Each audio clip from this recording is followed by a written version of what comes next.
नमस्ते अनि स्वागत छ बम्बे बस्नेत युट्युब च्यानलमा तपाईँहरूलाई। हामी काठमाडौँ विमानस्थलको यो एयरपोर्ट देखाइराखेको छ, जुन डोमेस्टिक फ्लाइटको लागि हो हैन। यहाँ गाडी पार्किङ भइराखेको छ हैन, प्लेनहरू पनि उडिराखेको छ।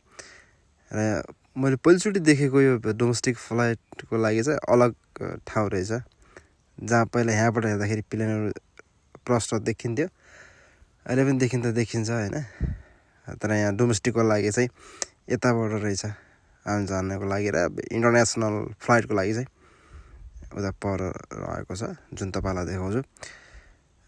राम्रो छ सबै हैन, हरियाली बा फुलहरू टक्क छ। त्यहाँबाट चाहिँ डोमेस्टिक इन्टरनेसनल फ्लाइट चाहिँ यताबाट हुन्छ, र हरियाली राम्रो सफा छ भनौँ न। बाहिरको यो दृश्य जहाँ यसरी म पहिलोचोटि हुन त विदेश जाँदाखेरि अब धेरैचोटि अब एयरपोर्ट नै हाम्रो एउटै छ भनौँ न, इन्टरनेसनल फ्लाइटको लागि जो नियमित उडान यहीँबाट हुन्छ। र के कस्तो लाग्छ भिडियो हेरेर लाइक, सेयर, कमेन्ट र सब्सक्राइब चाहिँ गर्न नभुल्नु होला। मैले भर्खर यो भिडियो गर्न सुरु गरेको छु, तर अलिकति अप्ठ्यारो लाग्ने रहेछ भनौँ न, लाज लागे जस्तो न।